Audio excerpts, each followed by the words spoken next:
Queridos, a paz do Senhor Jesus. Pegue a sua Bíblia e abra no Evangelho de Lucas, por favor. Lucas, capítulo de número 13.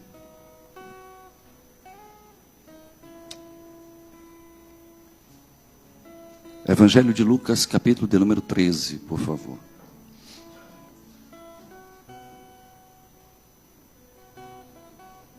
Se você achou, diga amém. Eu quero ler só um versículo, o versículo de número 16, que diz assim: E não convinha soltar desta prisão, no dia de sábado, esta filha de Abraão, a qual há 18 anos Satanás tinha presa. Tome assento, por favor.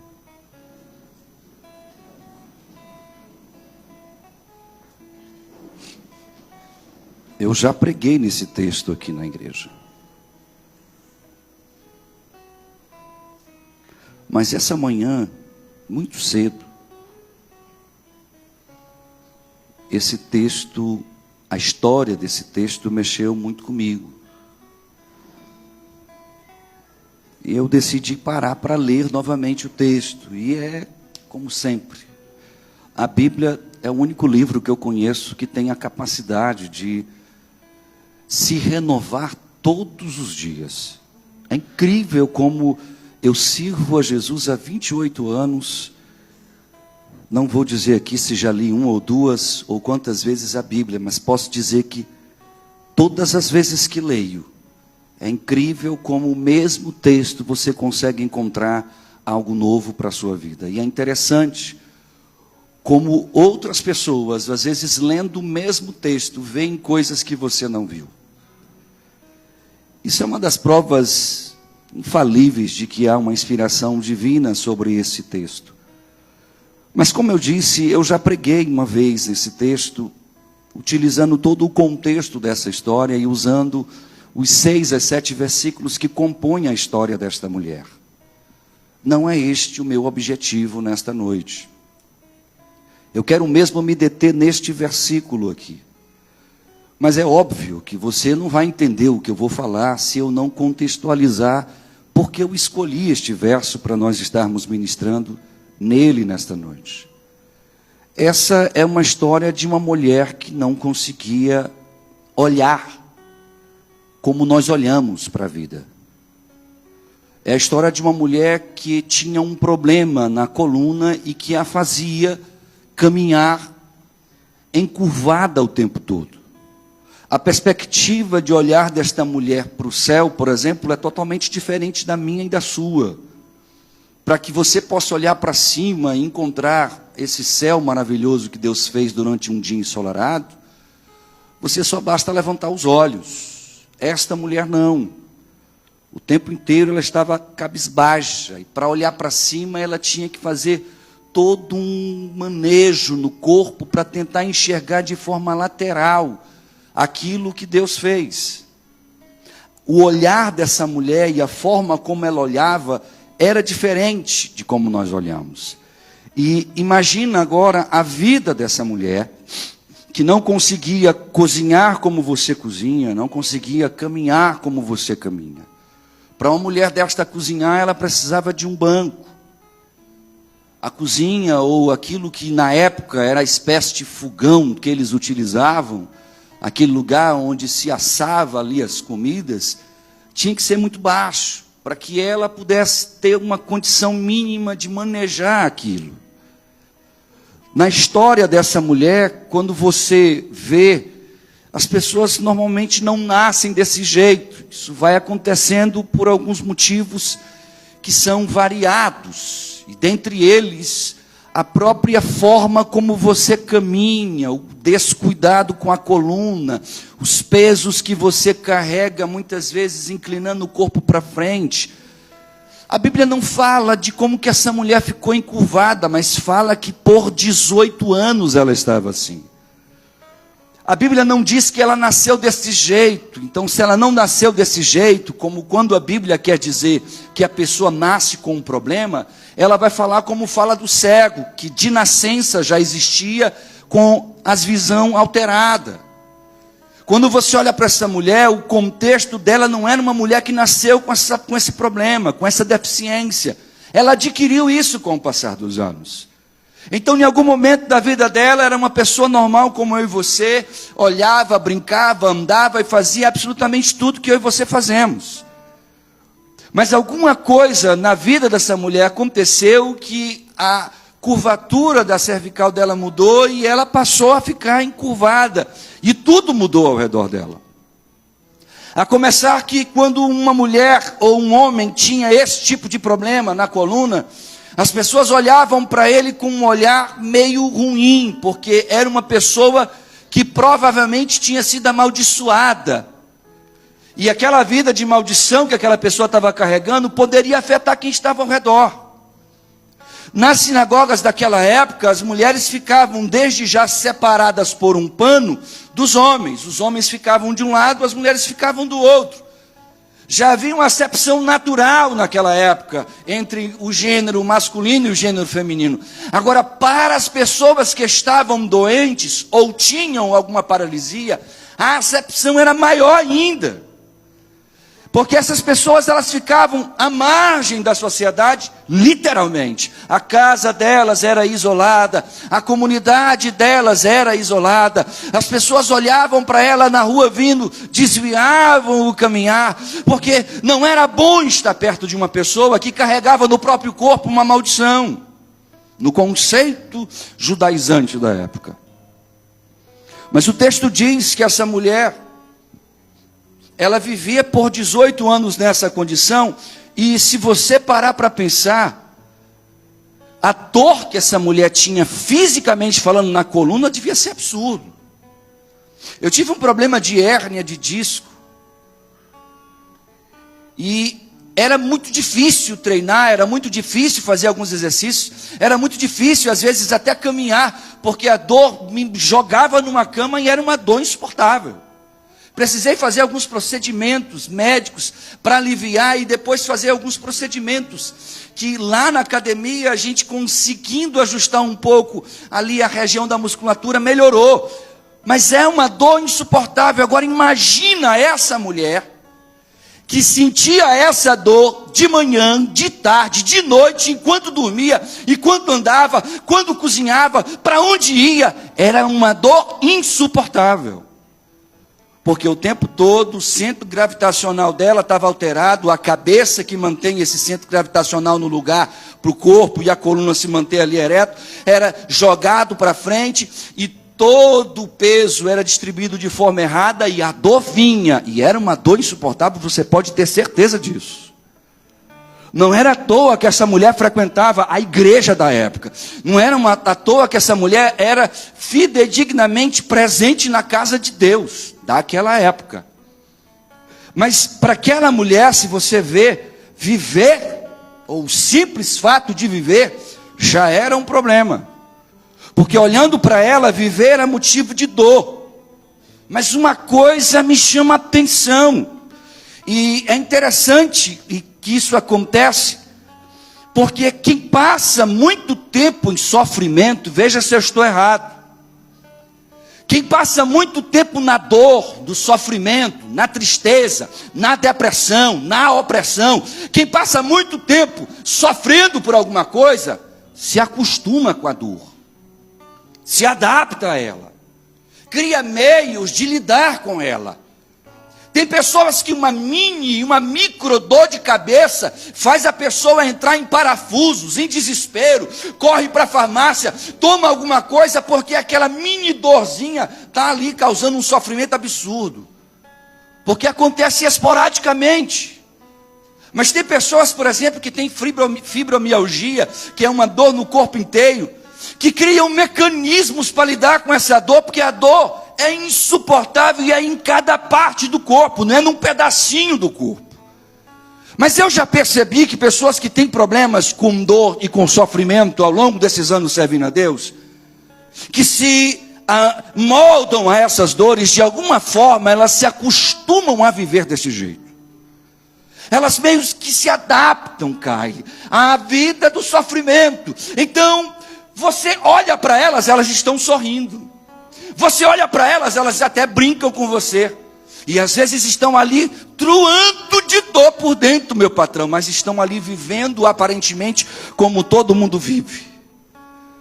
E assim era com aquela mulher, ela literalmente se acostumou com a vida que tinha.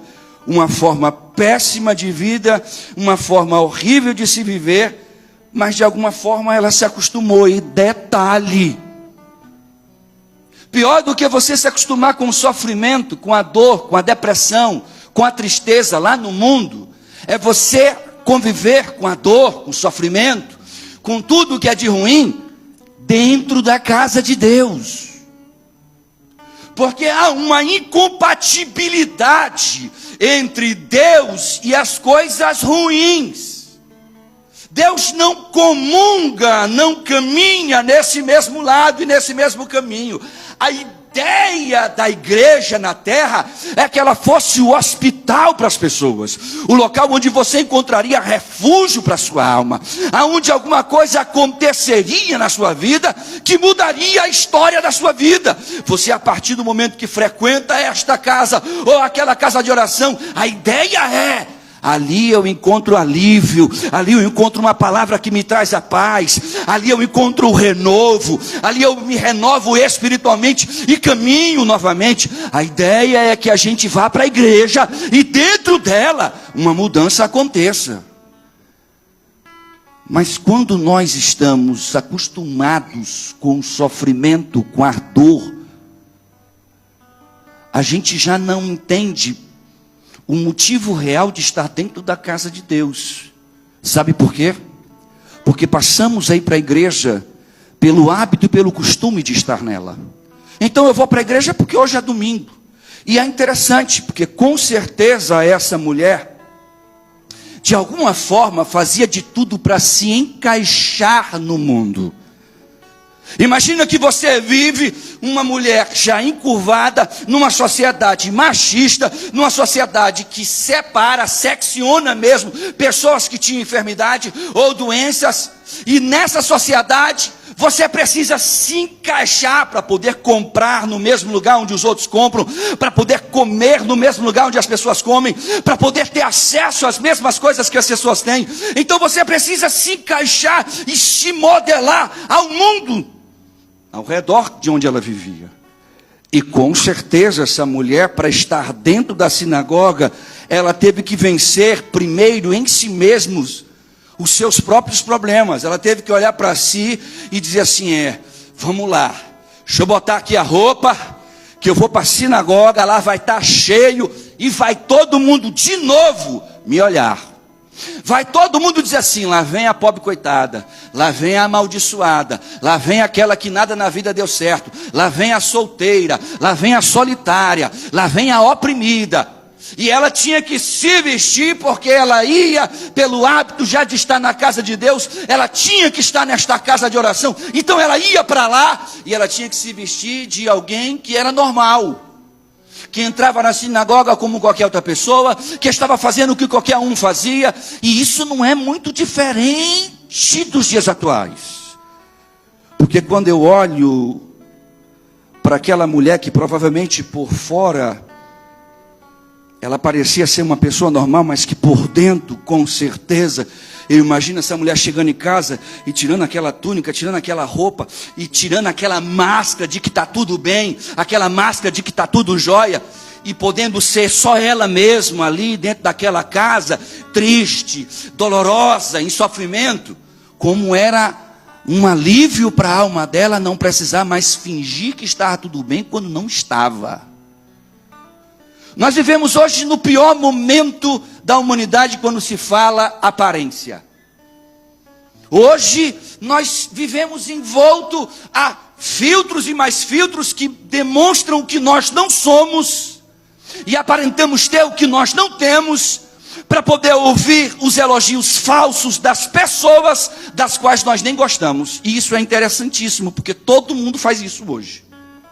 Não existem pessoas mais feias hoje, não existem mais pessoas com problema. Quando você abre qualquer rede social, você só vê tudo muito bem pintado, tudo muito bem elaborado, porque há uma necessidade absurda da validação do outro, de que o outro o aplauda, de que o outro diga, que massa, oh, poxa, como eu queria, de que o outro deseje a vida que você tem. E muitas vezes o outro nem sonha que quando você acabou de postar aquela foto sorrindo, você estava antes enxugando as lágrimas e voltou novamente para aquele reboco que você colocou na cara para muitas vezes parecer que estava tudo bem, e voltou a derramar sem lágrimas, porque o sofrimento não foi tratado com as curtidas e os aplausos. Aquela mulher experimentou o que é isso, o que era viver uma vida em função da validação do outro, por dentro destruído, vazio, seco, e muitas vezes sozinho num quarto, chorando. Mas você vai ver o perfil, é só sorriso maravilhoso, é aquelas lentes de contato para esconder um bando de dente cariado que existia antes, cada coisa maravilhosa. As rugas, a gente estica para cá e bota fio para ali, bota para lá, para ver se estica. Tem hora que parece a cara, parece um zumbi, que você já não sabe se está olhando para uma pessoa, para um extraterrestre, de tão esticado que a pessoa ficou. É um negócio, mas a gente tem a necessidade de alguém diga assim, nossa, como você está lindo, como você está bem, como é maravilhoso. Isso aqui não é uma crítica não, irmão. Porque se eu ou você precisarmos fazer alguma coisa para nos sentirmos melhor, façamos. Mas o que eu estou dizendo é que nós vivemos numa geração que vive mais da aparência do que realmente vive por essência. Que está completamente destruído, mas sorrindo para todos. Que está completamente acabado, falido, mas nas redes sociais está tudo bem, estamos bombando. Essa mulher experimentou o que era uma vida em função do outro. Mas ela não experimentou isso um mês, ela não experimentou isso uma semana, ela experimentou isso por anos. E é curioso porque, além de por fora, pastor Fábio, às vezes parecermos estar tão bem, muitas vezes por dentro estamos psicologicamente destruídos. Escute o que eu vou lhe dizer. Eu tenho 45 anos. Eu nunca vi tanta gente adoecida aqui como eu vejo hoje. Eu nunca vi tanta gente hoje desejando a morte do que desejando a vida como eu vejo hoje. E o que eu vejo acontecendo, Gabriel, é que isso não tem uma melhora aí para frente. A expectativa que qualquer pessoa que estuda um pouquinho sobre isso não é que o mundo vai melhorar. O mundo está para entrar numa terceira. Está assim, olha irmãozinho, olha para cá. É isso aqui ó, que está faltando para estourar uma terceira guerra mundial. E acredite, você não tem opção, você vai participar dela. A gente assim, olhando todo o cenário bíblico, apocalíptico, sendo montado. Quem são exegetas da Bíblia? Quem são aqueles que estudam os livros da escatologia bíblica? Quem entende de escatologia bíblica está olhando para o mundo e olhando para a Bíblia e dizendo, meu Deus, eu não acredito que isso está acontecendo na minha geração. Que o meu avô e a minha avó não viu isso, mas eu estou vendo o mundo sendo montado para uma terceira guerra mundial. Então, nós que estamos emocionalmente bem, o que vamos ver é cada vez mais pessoas emocionalmente mal. Se as coisas vão piorar, e a tendência é que o mundo mostre uma piora significativa, e que a gente veja mais pessoas tentando tirar a vida, mais pessoas em depressão, mais pessoas tendo que tomar medicação de dia, de tarde, de noite. É medicação para dormir, e tem a medicação para ficar acordado, e tem a medicação para fazer você pensar direitinho, e tem a medicação para você não pensar demais. Tem outra medicação que é para te deixar menos ansioso, a outra medicação vai te trabalhar na compulsividade, já outra, e quando você acorda de manhã tem 10 comprimidos, você vai dizer, essa aqui é para isso, essa aqui é para isso da minha mente, esse é para aquilo outro, e a gente vai se acostumando a viver assim, vai normalizando o problema. A gente vai achando assim, mas todo mundo é assim, mas isso é assim mesmo, vamos vivendo, mas a gente esquece de uma coisa que aquela mulher esqueceu, irmãos. Jesus estava naquela sinagoga,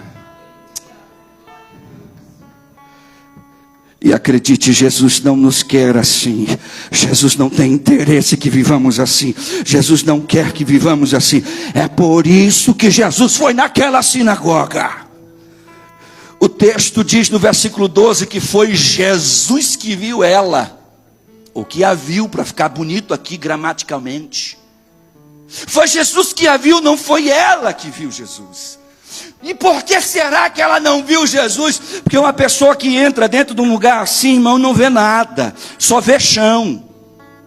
Mas o texto diz que quem estava ensinando na sinagoga naquele dia não era um sacerdote, não era um fariseu, não era um escriba, era Jesus que estava ensinando. E quando Jesus estava ensinando, Jesus olha aquela mulher entrando encurvada, e Jesus que olha para ela. Existe um salmo, Salmo 139, que é lindo, que ele fala assim: Senhor, tu me sondas e me conheces, sabe quando me assento, quando me levanto, de longe entendes os meus pensamentos, esquadrinha o meu andar e o meu deitar, conhece todos os meus caminhos, pois ainda que a palavra não chegue na minha língua, tu, Senhor, já a conheces. Deus nos conhece, irmão. Ele sabe da sua dor, Ele sabe do seu sofrimento, Ele sabe aonde está doendo, Ele sabe onde está apertando. Você pode estar até sorrindo, mas Ele sabe o que há por trás desse sorriso. E Ele estava naquela sinagoga, Ele está aqui também. Aleluia. Oh, glória. Ele está aqui. E Ele pode mudar essa história. Ele mudou a história dela, Ele pode mudar a minha, Ele pode mudar a sua, Ele pode mudar a nossa. Você crê nisso? Aleluia. E agora que você entendeu mais ou menos sobre o que eu quero falar, eu quero voltar para o versículo 16, que diz assim: e não convinha, disse Jesus, soltar desta prisão no dia de sábado esta filha de Abraão, o qual há 18 anos Satanás tinha presa. Eu quero compartilhar com você rapidamente 4 lições que eu acho curiosas, quando eu quero olhar com você com um olhar diferente para esse texto. Primeiro, Jesus diz que sobre aquela mulher, Jesus diz assim: e não convinha soltar desta prisão. Irmãos, você já percebeu como essa humanidade está aprisionada e nem percebe que está? Você já olhou para o seu redor e percebeu a quantidade de gente? Presta atenção aqui, a quantidade de gente que está literalmente vivendo numa prisão absurda. Meu amigo, não vá longe não. É só olhar qual é o partido que comanda essa nação. Olha para esses camaradas, cara. A alienação é bruta, é absurda. Você senta para conversar com uma pessoa, às vezes é um pastor. Nós temos um pastor que é amigo íntimo meu e de Fábio, pessoas que a gente ainda dialoga, que conversa. Que eu sento para conversar, eu digo: meu patrão, o que fizeram? Derreteram o teu cérebro, o que foi que botaram aí? Foi minhoca? O que te acha isso aí na tua cabeça? Porque quando você vai analisar, é bruto como a humanidade mergulhou numa prisão sem fundo. E estamos normalizando esta prisão. Estamos transformando a prisão em um paraíso. Estar certo hoje é errado. Estar errado está certo.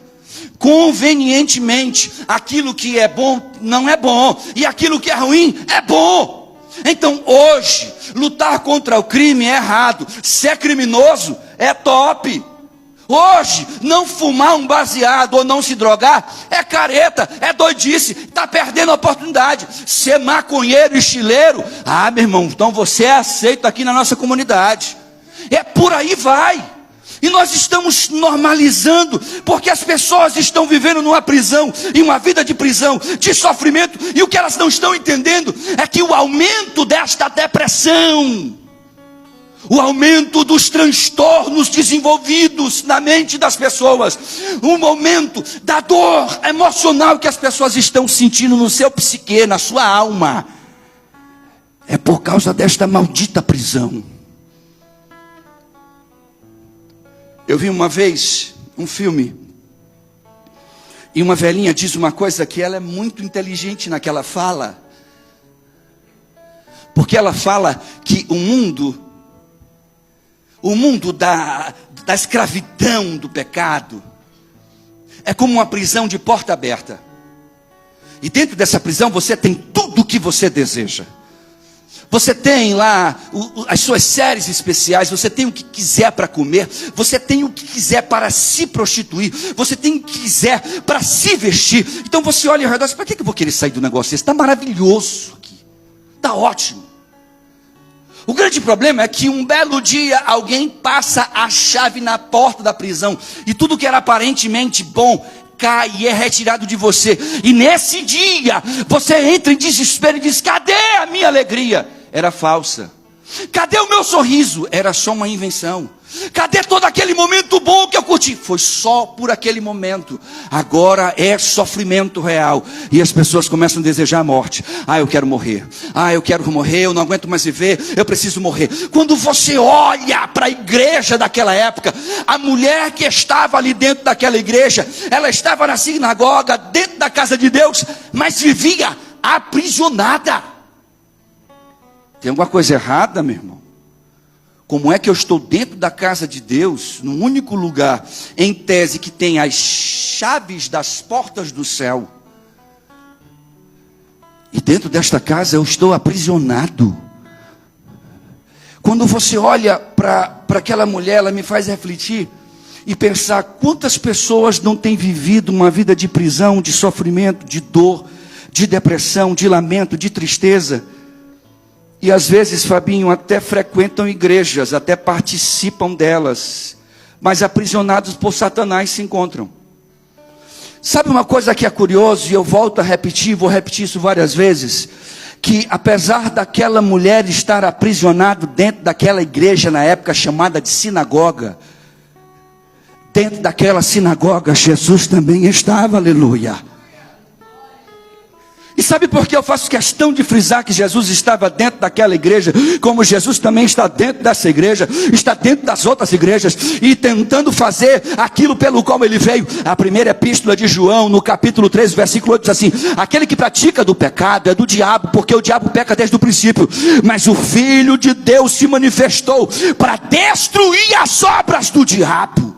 Quando você vê Lucas no capítulo 4, quando Jesus está sendo enxergado e recebido pelo Espírito de Deus, o Espírito de Deus está entrando nele, a Bíblia diz assim, o Espírito do Senhor está sobre mim, porque Ele me ungiu para anunciar as boas novas aos pobres, Ele me enviou para dar liberdade ao cativo, e recuperar a vista dos cegos, e para libertar os oprimidos, e proclamar o ano da graça do Senhor. Ele estava lá fazendo isso. Você vai ver Paulo dizendo aos Colossenses, no capítulo 2, no versículo 15, e despojando, olha o que Jesus fez, irmão. Olha para cá um minutinho. Existe esse céu que você enxerga, mas existe um céu que você não vê com olhos humanos, que é chamado na Bíblia de regiões celestiais. É o primeiro céu após o céu celeste que você enxerga como o céu azul. As regiões celestiais é onde acontecem as batalhas espirituais pela minha vida e pela sua. É nas regiões celestiais que os anjos às vezes são interpelados quando trazem a sua bênção, a sua vitória. E você diz assim, Senhor, eu estou há 10 dias te pedindo isso, tu já me disseste que me daria vitória, e a vitória não chega, está lá impedido na região celestial, como acontece no livro de Daniel, que ele por 21 dias orava, e foi necessário Deus lhe mandar um arcanjo para poder libertar o anjo que estava com a bênção, detido nas regiões celestiais. Mas isso foi no Antigo Testamento, papai. Foi antes de Jesus morrer na cruz. Naquela época, as regiões celestiais, para um anjo passar, tinha uma batalha, tinha uma guerra. A coisa não era tão simples. Por quê? Porque haviam demônios, principados, potestades que impediam o agir de Deus. Mas Paulo fala aos Colossenses, no capítulo 2 e no versículo 15, segura essa aí, e despojando despojando os principados e as potestades, expôs-nos publicamente ao desprezo, triunfando sobre eles na cruz do Calvário. Você sabe o que eu estou lendo para você? Quando Jesus vence lá na cruz, que ele ressuscita, ele chega na região celestial, ele diz assim: olha para cá todos os demônios, a partir de hoje, quem manda nessa bagaça aqui sou eu. Quando eu mandar anjo passar, é para passar.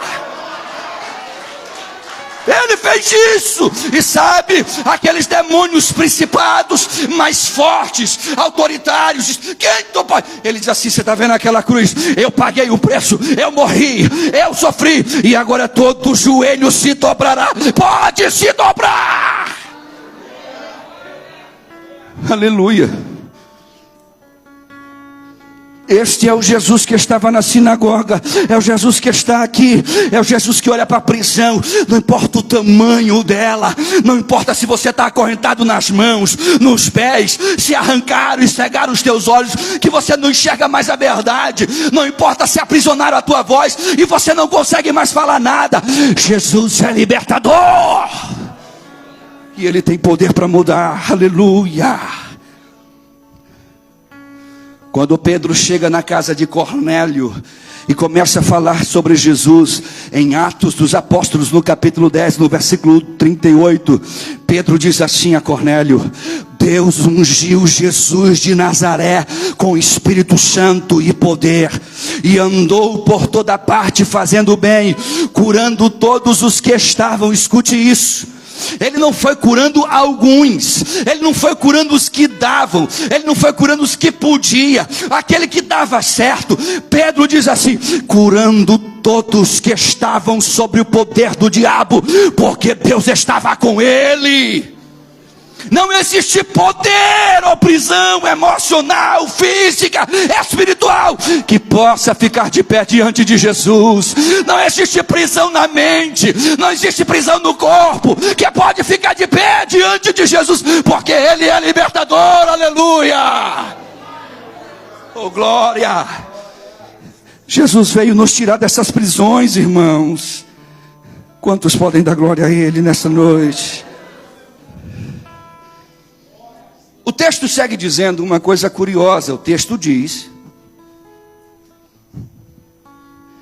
que aquilo aconteceu num dia de sábado. Presta atenção nisso. Tu já parou para pensar por que Jesus faz questão de dizer que aquela libertação foi num dia de sábado? A lei proibia, irmãos, a realização de qualquer trabalho no dia do sábado.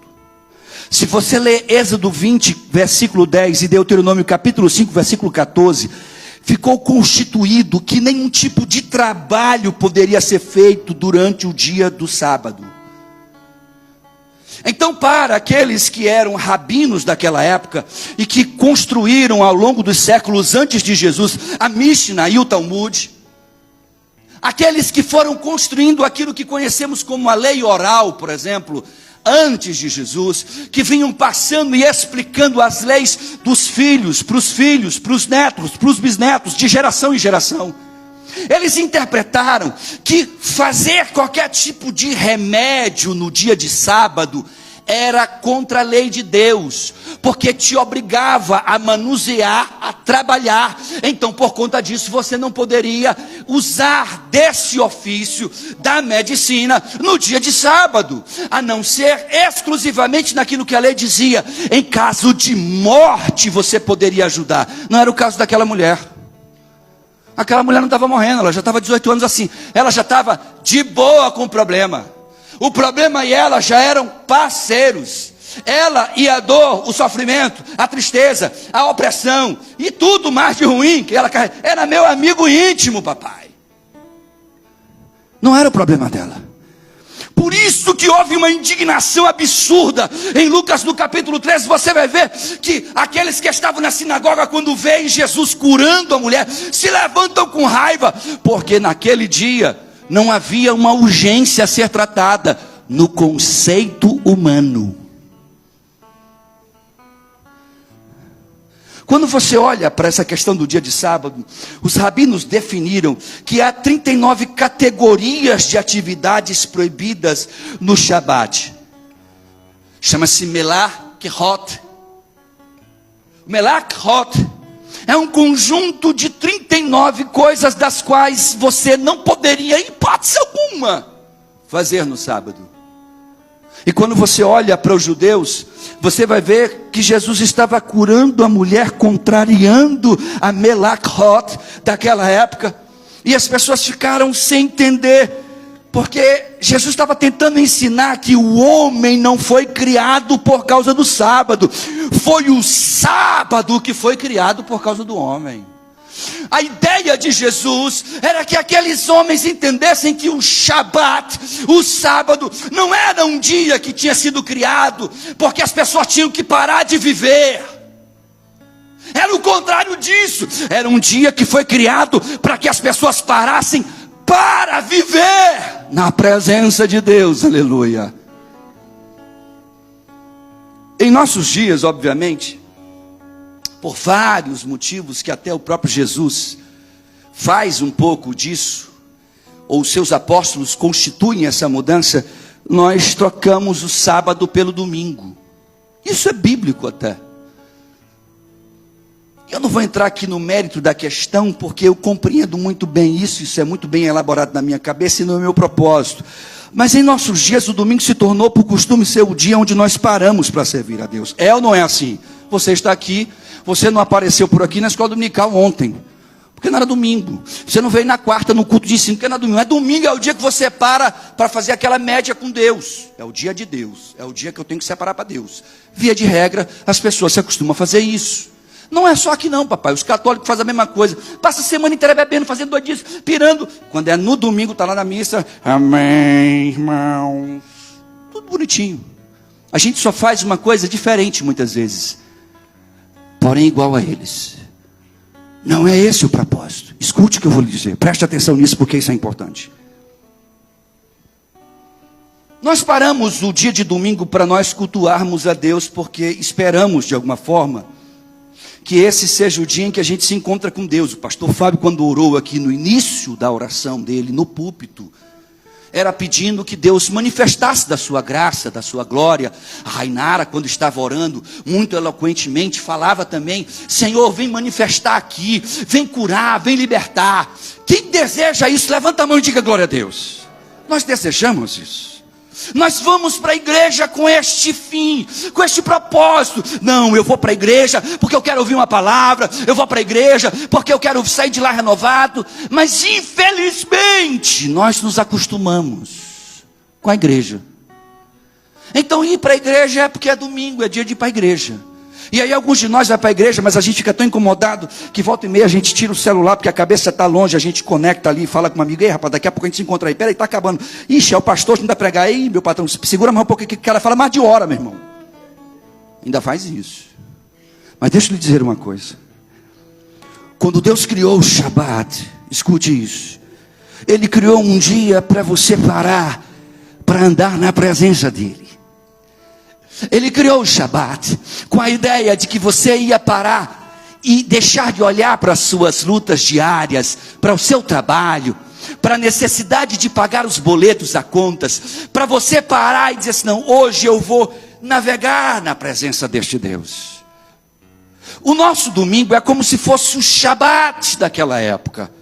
E eles paravam para ir todos para a sinagoga. O problema é que quando você faz isso, muitas vezes você entra numa rotina, Vini, que parece ser igual a terça-feira. Ixi, eu nem lembrava, é terça. Tem que fazer a célula, vamos. Te entra naquele automático. A gente vai lá, faz a célula quando acaba 9h30. Pronto, fiz. Veja, só domingo eu estou na igreja. Domingo eu estou lá na igreja para glorificar a Deus. Fiz o meu papel. Mas Deus não tem interesse nesta vivência comigo, com você. Escute, porque eu quero lhe dizer uma coisa importante desse texto. Quando Jesus faz questão de dizer que estava curando no dia do sábado, não foi à toa. Apesar de na vida daquela mulher, o ir no sábado para a sinagoga tinha se tornado rotineiro, não era mais, eu lembro, Quem experimentou um desejo absurdo de servir a Deus quando era novo convertido? Levanta assim a mão. Lembra como era? Lembra, Bia, como era a parada? Tu é doido, cara, era muito massa. Lembra disso, Fabinho? Se Fabinho está aqui quase todo dia na igreja, quando ele era novo na fé, meu patrão era de manhã, de tarde, de noite. Igreja, igreja, igreja, igreja, igreja. Tem igreja. Vixe, surgiu um movimento agora na igreja. Ele estava namorando. Deixa eu parar de namorar que eu tenho que ir para a igreja. Era mais ou menos assim quando a gente é novo convertido. Eu lembro porque eu vivi isso, Fábio. Que momento maravilhoso. Que a gente tinha o desejo de chegar cedo na igreja, porque a gente não queria perder nada. E acabava o culto e a gente ficava ali na igreja, cozinhando, conversando com uma abobrinha. Só besteira, conversando abobrinha. Mas só porque era gostoso estar na igreja. A gente gostava do hino, a gente gostava disso, gostava da palavra, queria tanto uma oportunidade às vezes para cantar, para tocar, para fazer alguma coisa. Se o pastor dissesse, quem pode ajudar a carregar cadeiras? Era fila para as pessoas quererem carregar, porque queriam fazer alguma coisa na igreja. Era um prazer inaudito de estar na presença de Deus. Falava-se, vamos para o monte. Enchia-se os carros e a gente tinha que dar a volta e voltar para buscar irmãos que ficaram, porque todo mundo queria estar orando. Falava assim que havia um momento só de louvor. Todo mundo queria estar no louvor, porque era gostoso de estar. Mas a gente vai se acostumando. E a coisa vai ficando rotineira e começa a se tornar pesado, porque tudo que é rotineiro é cansativo.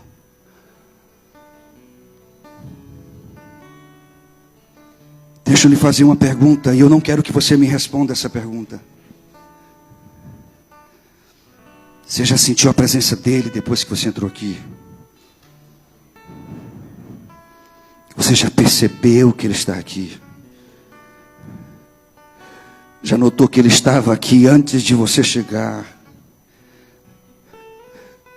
Hoje deveria ser aquele dia em que a gente mergulha na presença de Deus. Hoje é o nosso Shabat. A palavra Shabat, no seu original, ela tem duas traduções: descansar ou cessar. Ela é utilizada dependendo daquela frase que ela foi colocada. Ela pode ser traduzida como descansar ou como cessar. Ou seja, é o dia de descanso e é o dia que eu cesso a minha dor para estar na presença dele. O Shabat é aquele dia em que eu posso estar nos braços de Deus. Deixa eu lhe compartilhar uma coisa que Jesus disse, e ele disse isso a todos aqueles que chegassem diante dele. Ele disse em Mateus no capítulo 11, no versículo 28, assim: vinde a mim todos que estáis cansados e oprimidos, e eu vos aliviarei.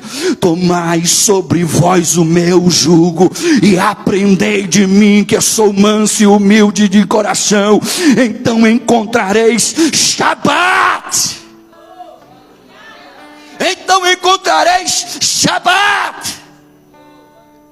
Então encontrareis descanso para as vossas almas.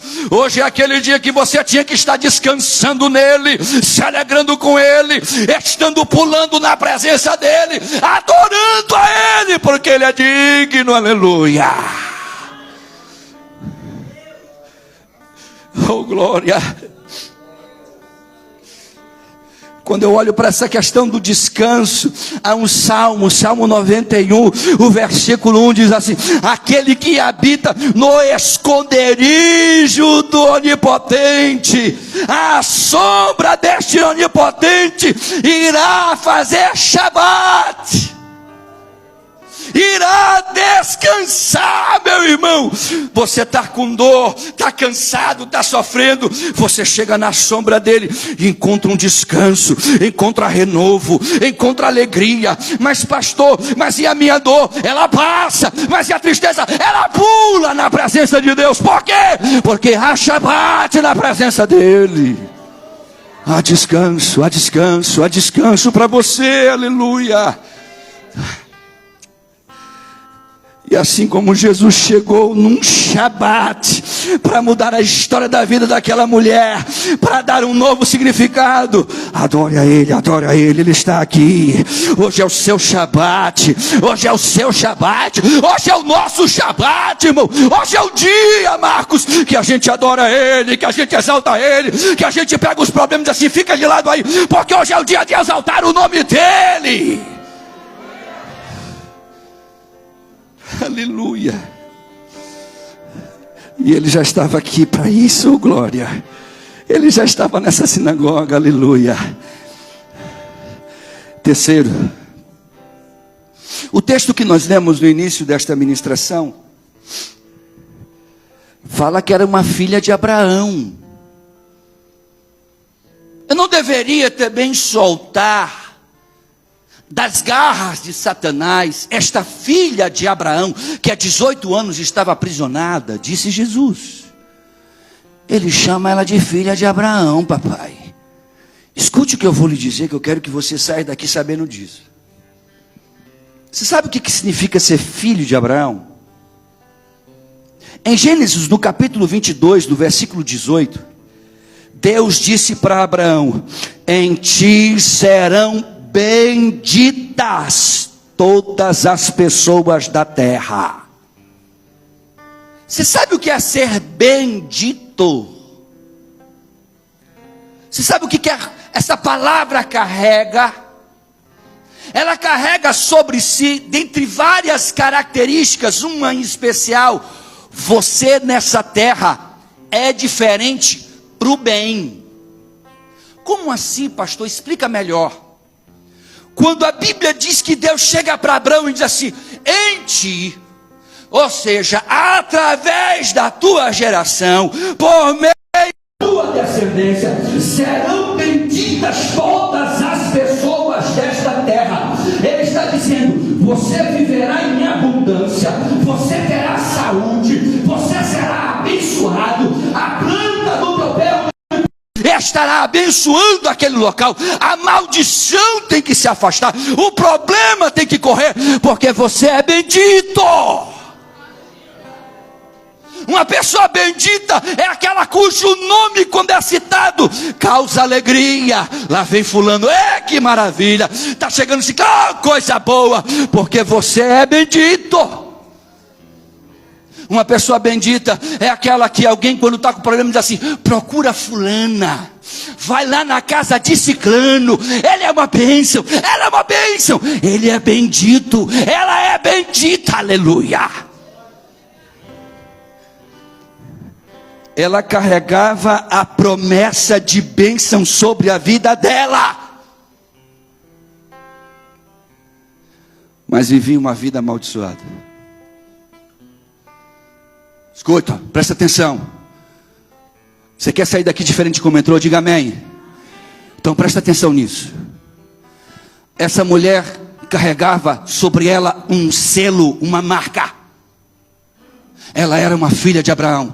Em outras palavras, Jesus estava dizendo: essa mulher foi chamada para ser bendita. Esta mulher foi chamada para ser abençoada. Esta mulher foi chamada, escolhida no nascimento, para por onde ela passar ser bênção. E estava vivendo debaixo de uma vida amaldiçoada e desgraçada, ou seja, sem graça. Deixa eu lhe dizer uma coisa. Você sabe por que algumas pessoas dentro da igreja, ela estava na igreja na época, parece viver uma vida de eterna maldição? Olha, o nosso cérebro, ele leva mais ou menos, escuta isso, de 5 a 8 horas para se limpar de coisas ruins que as pessoas compartilham com a gente.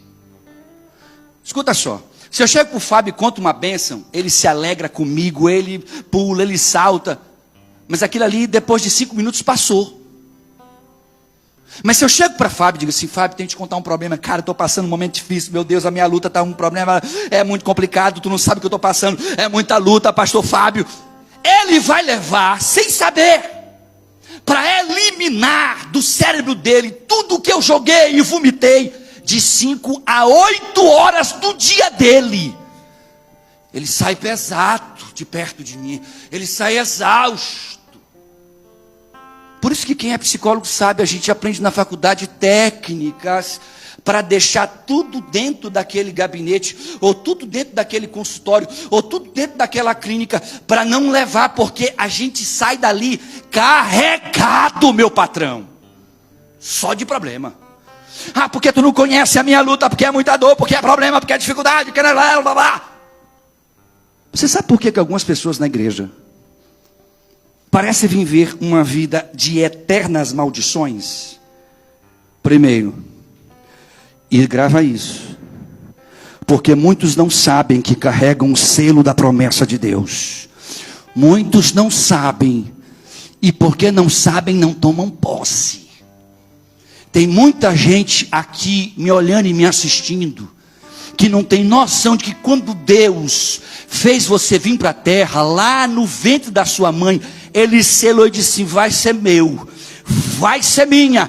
Selou com a promessa: essa aqui é bendito, essa aqui é bendita. Mas você, se não sabe, não toma posse. Segundo, o segundo motivo porque muita gente não consegue sair desta vida de maldições, pastor Fábio, é porque muitos se acostumaram a viver sem o cumprimento das promessas. Oraram, não foram ouvidos, porque aparentemente acham que Deus não os ouviu, desistiram, se adaptaram com o problema, se acostumaram a viver naquele dor. O ambiente já é esse mesmo. Ah, eu já estou assim há muito tempo, vida que segue, eu já sou desse jeito, eu já nasci numa casa toda desregulada, a minha família já era toda desestruturada, a vida que segue, meu patrão. Você está enganado. Deus te chamou para ser bendito e para ser bendita. Aleluia. Terceiro, pastor, por que muitas pessoas não conseguem sair desta vida de maldições estando dentro da igreja? Porque elas não percebem quem elas são para Deus. Escute o que eu vou lhe dizer. Você, sua vida, a promessa de Deus de que a sua vida seria diferente. Há uma promessa que Deus disse a Abraão: em ti as famílias serão benditas. Quem crer naquilo que vem através de ti. Você crê em Jesus? Quem crê em Jesus aqui? Quem crê em Jesus? Então você é bendito, você é bendita. Deus te chamou com um selo, Deus te escolheu no ventre, meu irmão. Quem me prometeu que eu seria bendito foi Jesus. E é interessante porque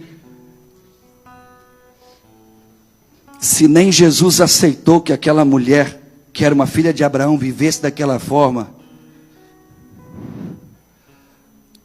preste atenção nessa pergunta: por que você aceita viver assim?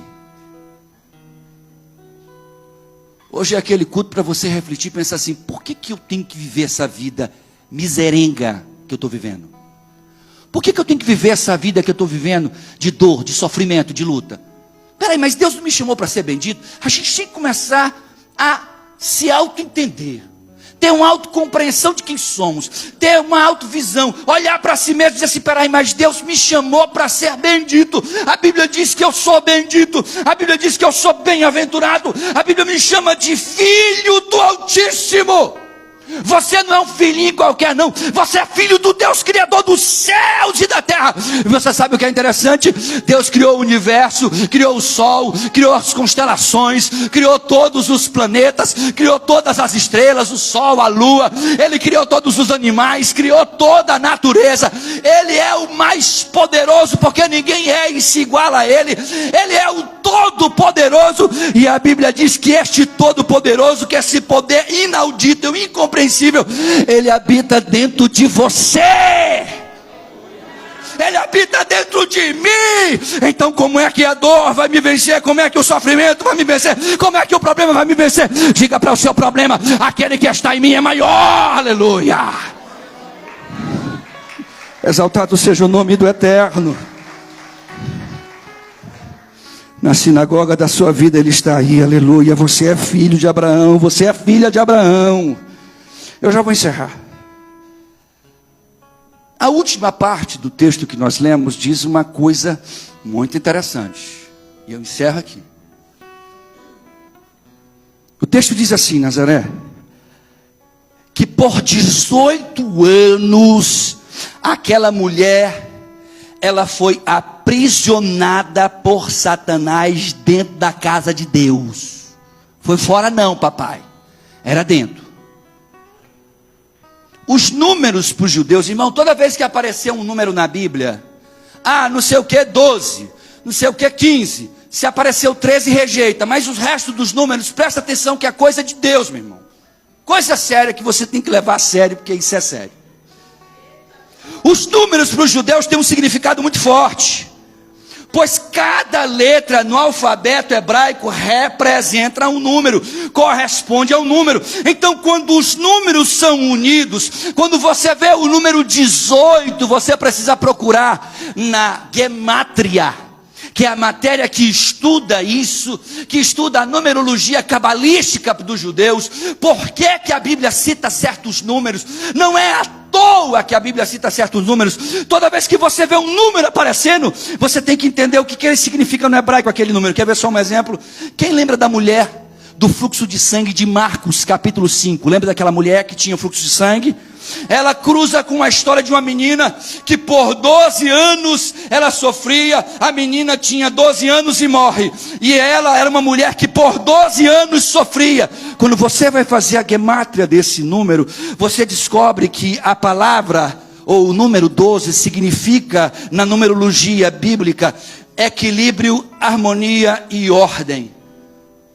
Jesus entra numa vida que estava há 12 anos desequilibrada, sem harmonia.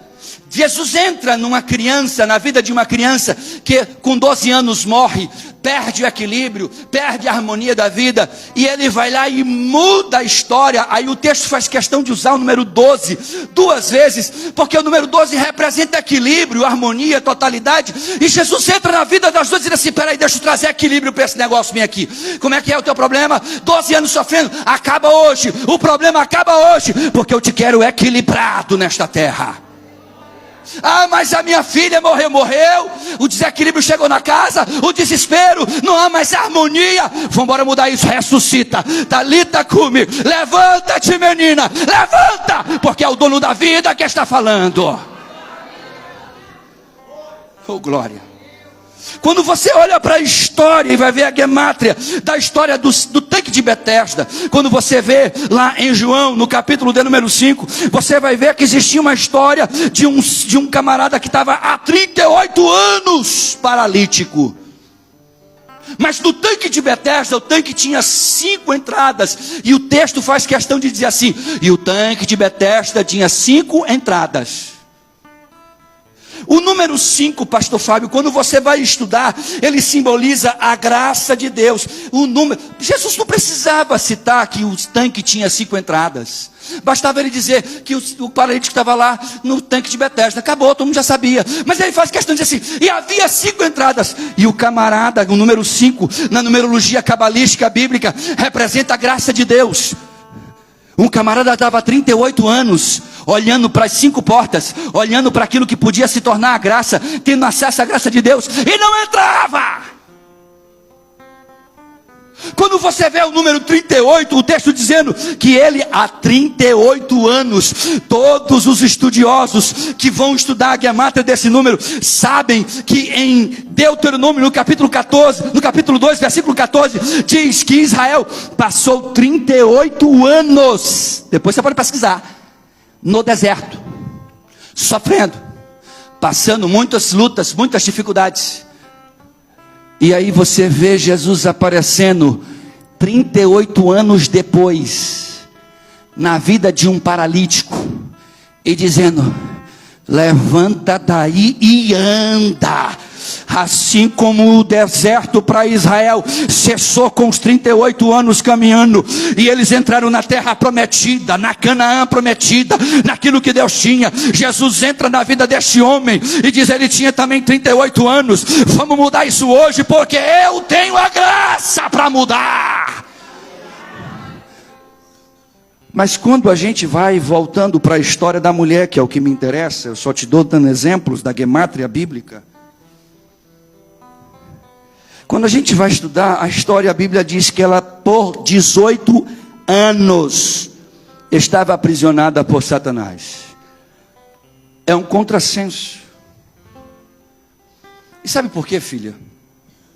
Porque o número 18 é a união de duas letras no hebraico. O Yud e o Het. E quando você vai olhar para a gemátrica desse número, esse número Het, que é 8, Yud, que é 10, 10 mais 8, 18, você pega esse número e traduz do hebraico para o português, o número 18 representa vida ou vivo. A palavra Shahim, ela é a mesma palavra no hebraico para o número 18. Olha que curioso que está ali escondido no texto, a gente passa batido por cima disto. O texto faz questão de dizer que uma mulher por 18 anos estava aprisionada por Satanás. Mas a palavra no hebraico para 18 é vida, não é prisão. A palavra no hebraico para aquele que estava ali em sofrimento, não é sofrimento, é vida. O número 18 representava a vida em abundância, o viver florescendo, o viver muito bem. Jesus chega na história da vida dessa mulher, que carregava sobre ela uma numerologia que era para ela estar vivendo abundantemente, e dizer: epa, tem alguma coisa errada. Essa mulher está o que? Há 18 anos sem vida. Essa mulher está há 18 anos sem poder viver. Essa mulher carrega sobre ela um selo de Abraão. Eu vou mudar isso hoje, porque eu vim para dar vida e vida em abundância. Sabe o que Jesus disse para ela? Será que essa mulher que há 18 anos, que era para estar vivendo, merece ficar aprisionada por Satanás? A Bíblia diz assim: e chamando ela, é muito lindo isso. O texto diz que Jesus olha para ela e chama ela até onde ele está. Ela vem corcunda, ela não pediu para ser curada, ela nem olhou para Jesus ali, mas Jesus olhou dentro dela. Jesus olhou o sofrimento dentro da alma dela. Jesus viu que ninguém estava vendo todo domingo, meu irmão. Você entra e sai da igreja, ninguém sabe que o seu sorriso às vezes é só dor. Você entra e sai da igreja, ninguém muitas vezes nem te manda uma mensagem para saber se você está bem. Você às vezes está morrendo por dentro, sofrendo, mas Jesus está te vendo. Ele não perde o olhar de você, ele não deixou de te enxergar. Aleluia. Ele olhou para aquela mulher e disse: vem cá, levanta, levanta, levanta, seja curada, seja restaurada. Aleluia.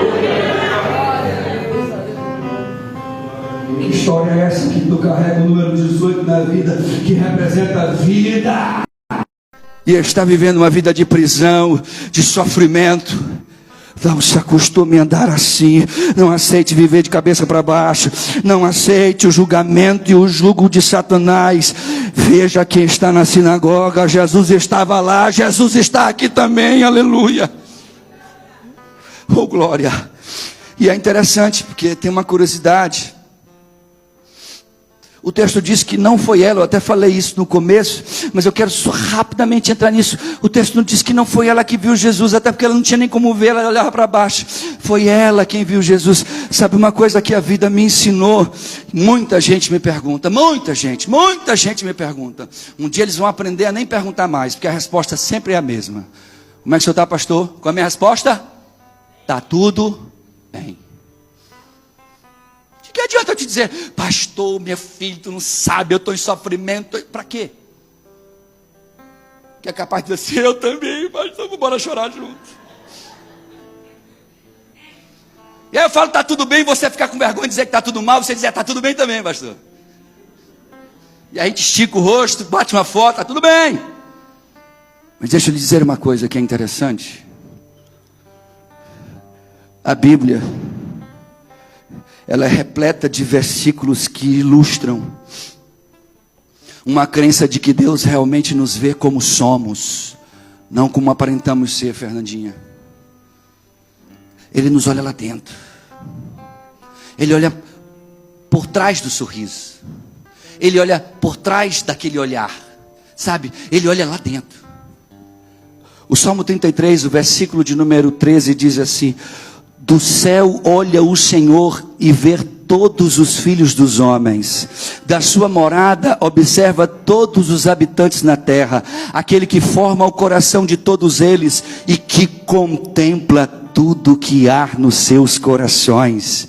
Provérbios no capítulo 15, versículo 3 diz assim: os olhos do Senhor estão em todo lugar.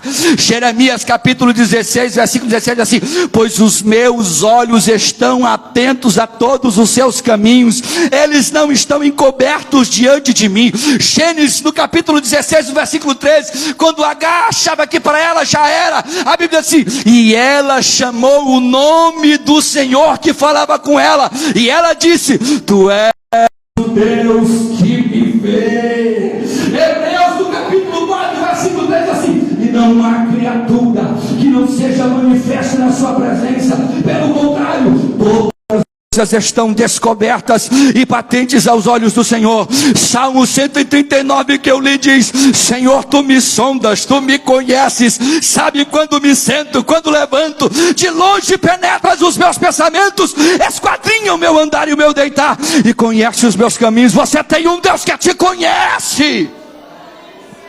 Ele me conhece, Ele lhe conhece. Você tem alguém chamado Adonai de Sebaot.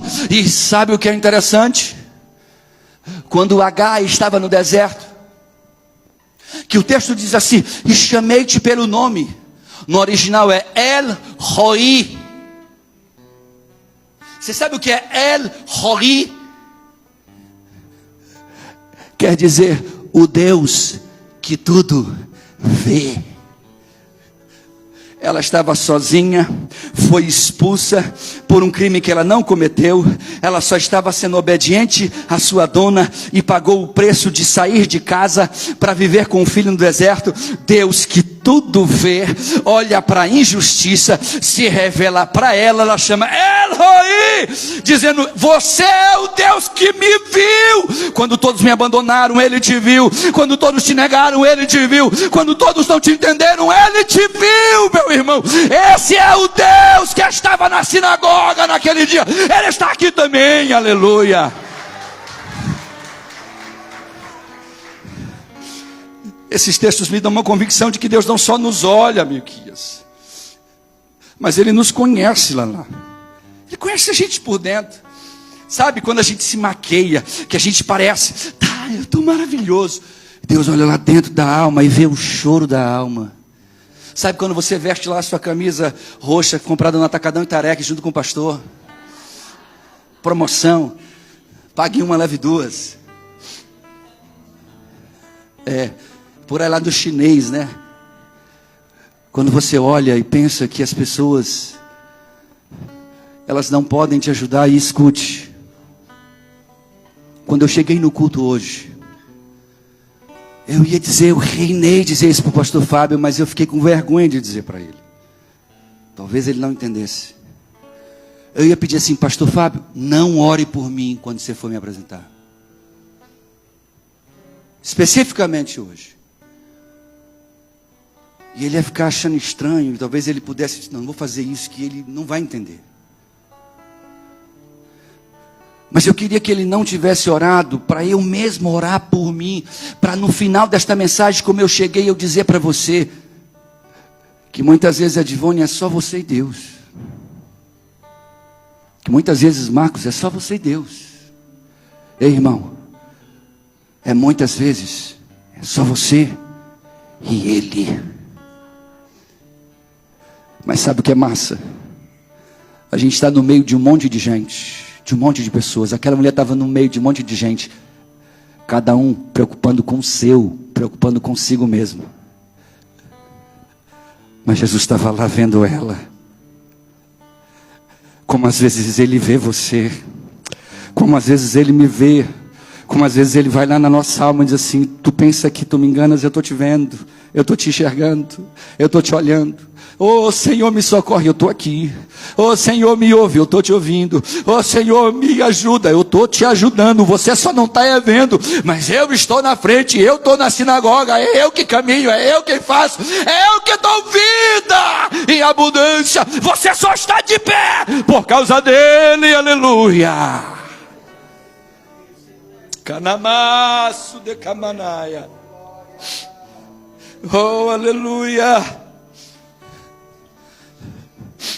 Não aceite que o diabo mantenha você numa prisão, seja ela física, emocional, espiritual, psicológica.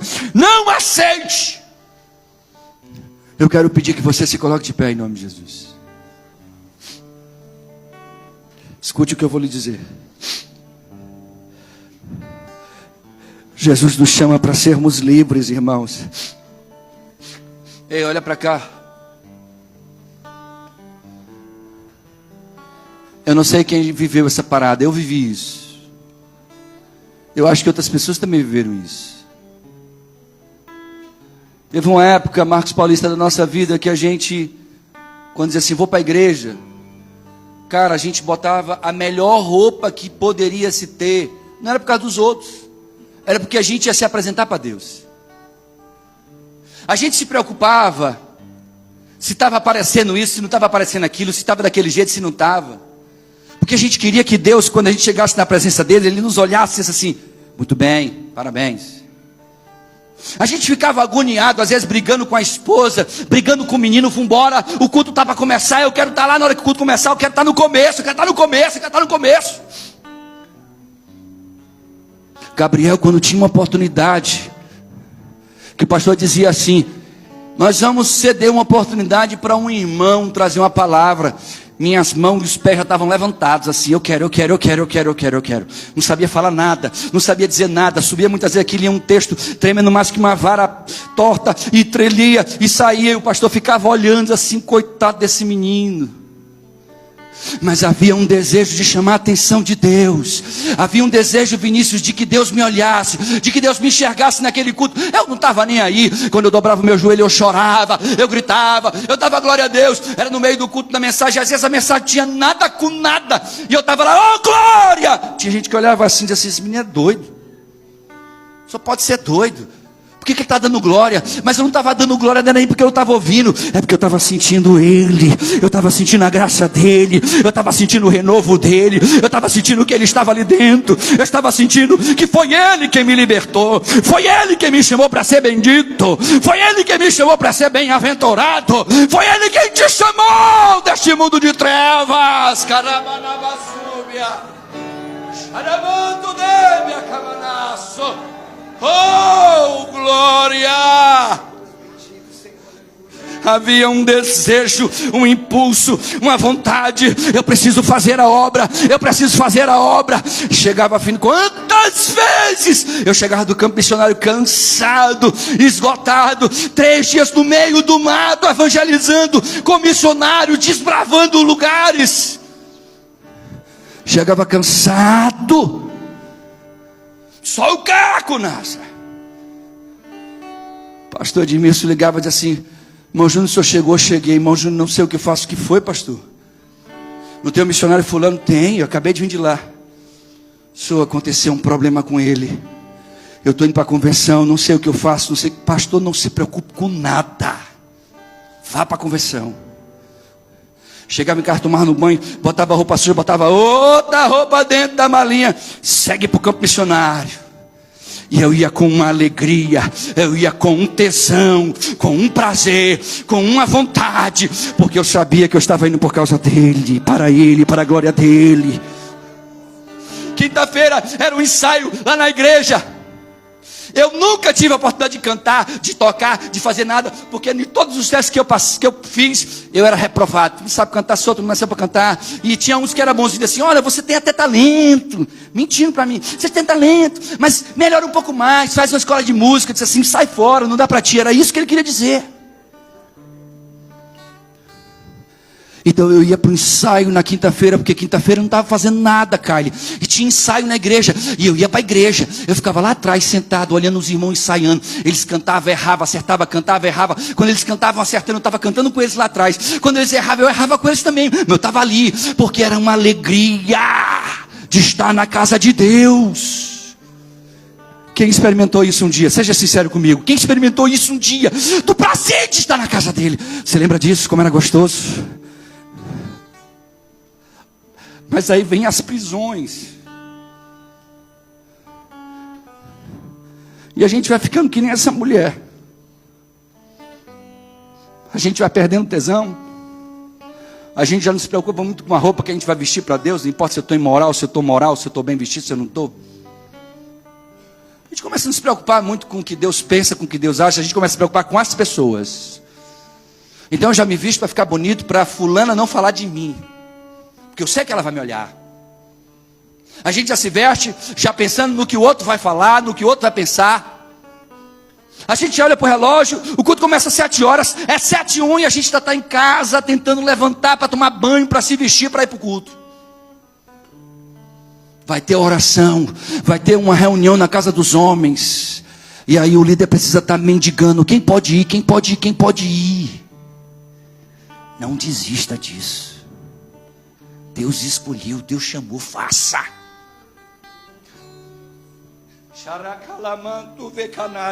Acredite no que eu vou lhe dizer, Deus está aqui nesta noite.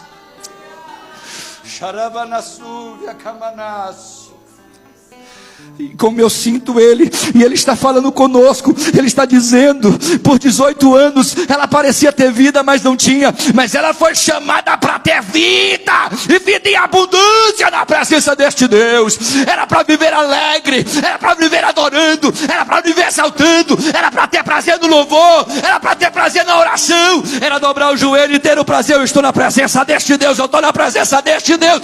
Quem entende o que eu estou falando aqui nesta noite? Lucas capítulo 13, versículo 12. E vendo-a, Jesus chamou-a para si e disse-lhe: mulher, estás livre da tua enfermidade.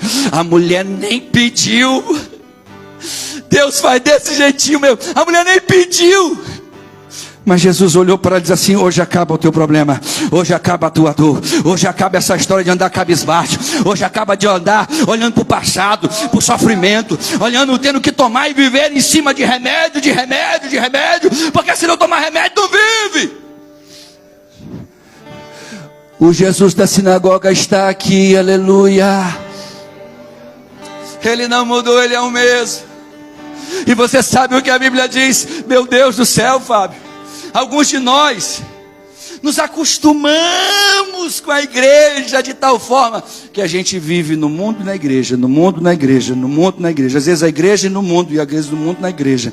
Às vezes estamos na mesa do bar e no outro dia na mesa do louvor. Às vezes estamos num dia lá na praia tomando a caipirinha e no outro dia cantando para Jesus. E eu fico olhando e dizendo: meu Deus, meu Deus, meu Deus, o que está acontecendo com a gente? Onde é que essa prisão vai nos levar? Jesus está dizendo: Ele está na sinagoga, Ele não quer isso. Ele não quer isso para você. Ele não quer isso para nós. O texto diz que ele que olhou para ela, foi ele quem provocou a situação, não foi ela, foi ele que disse: eu estou te vendo, não é você que está me vendo não, sou eu que te enxerguei, não é você que me enxergou não, sou eu que não quero que você viva mais assim, não é você não, por você vivia assim, por você continuava, por você já está assim mesmo, mas ele está dizendo: eu não estou satisfeito com a vida que você está levando, eu não estou satisfeito com isso, e eu vou mudar isso, te endireita, e a mulher levanta. E sabe o que o texto diz? E isso é incrível, porque o texto diz no versículo 3: e pôs as mãos sobre ela, e logo ela se endireitou. E sabe o que ela fez? E ela glorificava a Deus. Ela começou a dizer: glória, glória, glória, glória, glória, glória, glória. Ela começou a dizer: glória a Deus, glória a Deus, glória a Deus, glória a Deus, porque Deus entrou na vida dela e mudou. Nós somos impedidos muitas vezes de adorá-lo pelos pensamentos, pela vergonha. Glorifique a Ele. Lembra quando você era novo convertido, que você exaltava, você adorava, você glorificava, você dizia glória, glória, glória, glória, glória, glória. Ele não mudou, Ele continua o mesmo. Ele não nos quer aprisionados. Ele não me quer assim, Ele não te quer assim. Ele não quer nenhum de nós nessas prisões. O que Ele quer é que a gente viva nesta terra de forma abençoada, de forma próspera. Deus quer fazer com que eu e você sejamos livres. Aí eu estou passando de carro, aí eu vejo um slogan, não sei quem aí, de um coach da vida, está chegando, passou por 88 países, ensinou milhões de pessoas, vai mudar a história da tua vida. E as pessoas compram o livro de autoajuda, é livro de autoajuda para cá, e chega em casa ansioso, deixa eu ler, e lê, nossa, se sente melhor, 1 dia, 2 dias, depois volta de novo para o mesmo buraco. Ai não, mas vou pagar o curso, paga 1.000, 2.000, 3.000, 5.000, vai assistir a palestra, não, quem vem é o palestrante fulano de tal, ele arrasta a multidão. Rapaz, eu saí de lá renovado, minha vida é outra. No outro dia está do mesmo jeito. Deixa eu te dizer uma coisa, você não precisa, não é de livro de autoajuda, você precisa é da ajuda de Deus. Eu preciso é da ajuda de Deus. A ajuda que eu e você precisamos, ela vem do alto. Essa ajuda, é a ajuda dele, é a ajuda dele, é Ele que muda vidas. Você pode ler o livro que você quiser, a história que você quiser, o único que transforma a vida, o único que liberta, o único que cura, o único que muda, o nome dele é Jesus, é Yeshua, Yahushua, é Ele, o Senhor dos Senhores, aleluia. E Ele tem cura nesta noite, Ele tem milagre nesta noite, Ele tem libertação nesta noite, Ele tem salvação para a sua vida. Eu só quero te dizer nesta noite, glorifique a Ele nesta noite. Alabanúbia, Alamanas, Alaganaya, Subicamanaya, Alamanco, Emianasu, Neganamas, Alai de Canamananto, Calamanto, Eni de casa, Decaimianaya, Imianamanasubia, Ouriamanasu. Jesus está na sinagoga, Ele está na sinagoga, Ele está nessa igreja, Ele te vê, Ele me vê.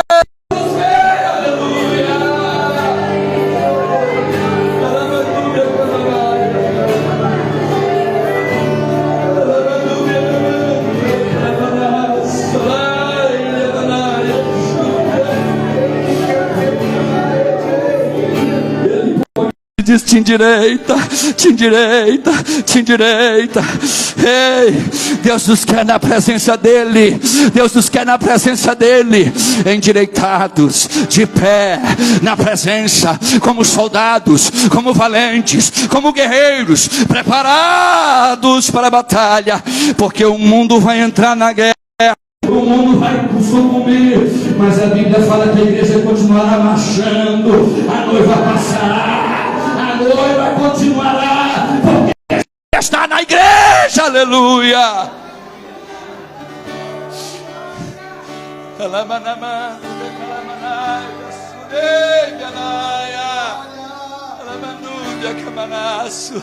Você pode voltar a ser quem você foi. Você pode voltar a ser aquele que um dia adorava estar na presença dEle.